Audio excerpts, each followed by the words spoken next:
At approximately 10:02 a.m., the courtroom deputy announced that the jury had reached a unanimous decision. By 10:14 a.m., the parties were back on the record inside a federal courtroom in the Southern District. What ordinarily unfolds in under 15 minutes was poised to take considerably longer. The indictment in this matter contained 43 separate counts, each requiring an individual announcement and confirmation before judgment could be entered. Federal verdict proceedings are designed for clarity, not drama. The clerk reads the charge, the foreperson confirms the determination, and the result is recorded verbatim. Under Rule 31 of the Federal Rules of Criminal Procedure, each count must be addressed independently to preserve precision in the record. That structure protects appellate rights and ensures that any later sentencing analysis rests on exact findings rather than general conclusions. The jury in this case had deliberated for roughly 11 hours over 2 days. When they filed back into the box, their expressions were controlled and procedural. Counsel stood as the judge took the bench. The defendant remained seated at the defense table, hands folded, posture rigid. No objections were pending. No motions were outstanding. The court directed the clerk to begin. Count 1 was read. The foreperson responded clearly. The answer was entered. Count 2 followed the same sequence. Then count 3. The cadence became predictable. Identification, confirmation, transcription. In financial prosecutions, this repetition carries measurable weight. Each sustained charge represents a discrete finding that the government proved a statutory violation beyond a reasonable doubt. The indictment alleged bank fraud, wire fraud, money laundering, false statements to financial institutions, and obstruction-related conduct. Because financial cases often involve separate transactions over time, prosecutors charge conduct in layers. Each loan document, each transfer, each certification can become its own count. As the clerk progressed through the early portions of the indictment, the determinations moved in a single direction. In complex trials, mixed verdicts are common. Juries may convict on some counts while rejecting others, forcing the court to parse which conduct survives scrutiny. Here, however, the responses continued uniformly. With every affirmed count, the legal exposure expanded. Sentencing guidelines calculations would later depend on the total number of sustained offenses, the scope of loss, and the pattern of activity established by the verdict. The defendant remained silent. Defense counsel leaned closer on several occasions, speaking quietly without interrupting the proceeding. The judge maintained steady oversight, eyes alternating between the jury and the clerk to ensure accuracy in the record. The courtroom atmosphere stayed controlled, almost clinical, as the list continued. By the midpoint of the reading, the significance of the 43-count structure had become unmistakable. This was no brief announcement. It was a methodical confirmation of each allegation the government had placed before the jury. The machinery of federal adjudication was operating exactly as designed, documenting one statutory conclusion after another in open court. At that stage, nothing suggested deviation from procedure. The court reporter typed steadily. The jurors answered when called upon. The clerk advanced to the next numbered charge. The formal receipt of the verdict was still in progress, and every remaining count would need to be announced before the trial phase could formally conclude. As the clerk resumed with count 21, the courtroom retained its structured rhythm. The judge reminded the jurors to speak clearly so the transcript would accurately reflect each determination. The foreperson responded in measured tones. The answer was entered. Count 22 followed, then 23. Each confirmation added another independent finding of liability under federal statute. In multi-count financial prosecutions, the cumulative effect of sustained charges can significantly influence sentencing exposure. The federal sentencing guidelines treat related conduct as part of an overall calculation, but each count establishes a separate legal conclusion that the elements of the offense were proven beyond a reasonable doubt. Loss amount, number of victims, sophistication of means, and obstruction-related findings can all be affected by how many counts survive. By count 27, observers at counsel table noticed visible strain on the defendant. His posture shifted. He lowered his head and pressed his hands against the edge of the table. Defense counsel spoke briefly to him, maintaining composure and avoiding interruption of the proceeding. The judge, focused on the integrity of the record, continued to monitor both the jury and the defendant without halting the process. Count 28 was read. The foreperson confirmed the determination. The clerk recorded the response. The repetition continued, steady and unembellished. Federal courts are deliberate in these moments because the verdict must be complete and unmistakable. Any ambiguity can create grounds for post-trial motions or appellate review. When the clerk reached count 31, the defendant's condition appeared to deteriorate further. His breathing became labored. One of the defense attorneys placed a hand on his shoulder while keeping attention on the bench. The judge asked whether counsel required a pause. Counsel responded that they could proceed. The clerk advanced to the next count, count 32, then 33. Each announced finding reinforced the uniformity of the jury's conclusions across allegations of fraudulent representations, transactional conduct, and obstruction-related acts.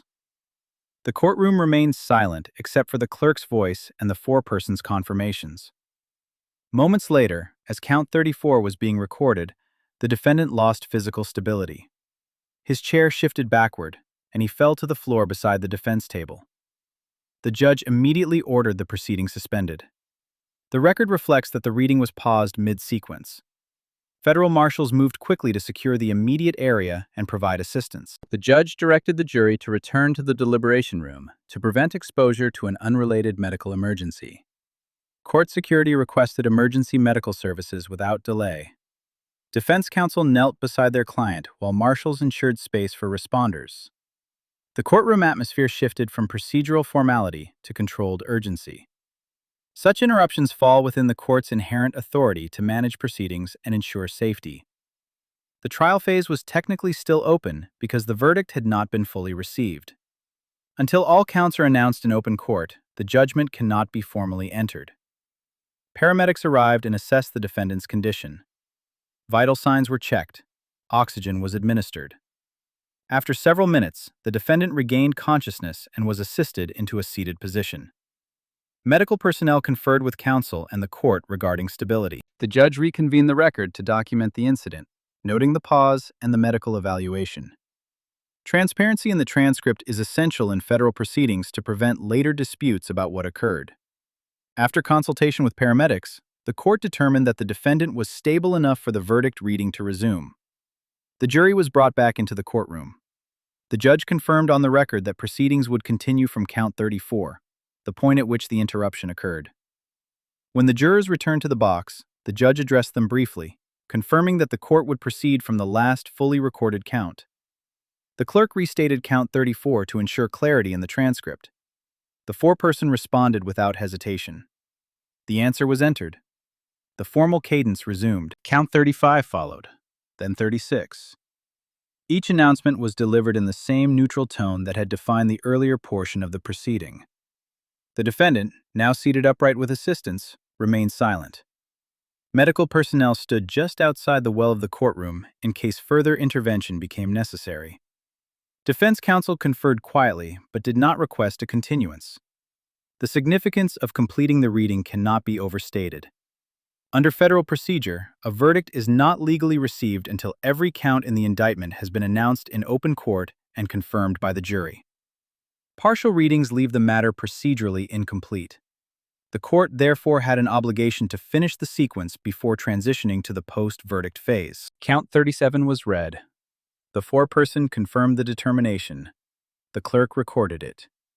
The judge glanced at counsel for both sides, offering an opportunity to request polling of the jury individually.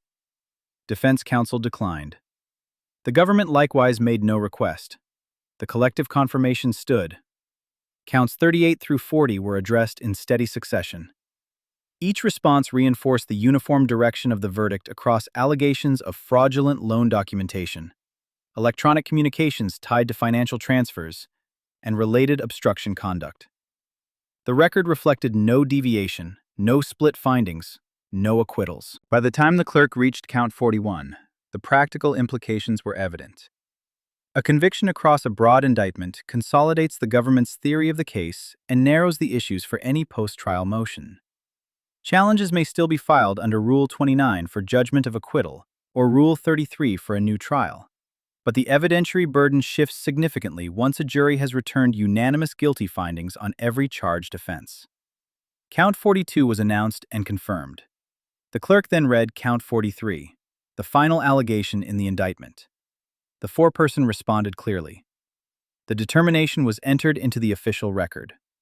With that final confirmation, the verdict was fully received. The judge formally thanked the jury for its service and advised that post-verdict instructions would follow.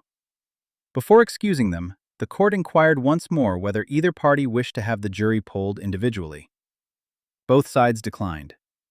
The collective verdict therefore stood as recorded. At that moment, the trial phase concluded. The evidentiary portion was complete. The jury's role in determining factual guilt ended.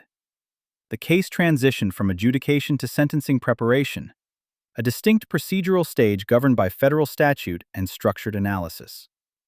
The judge ordered that the defendant remain subject to existing conditions of release pending sentencing, subject to review after further briefing. The clerk scheduled a status conference to address timelines for post-trial motions.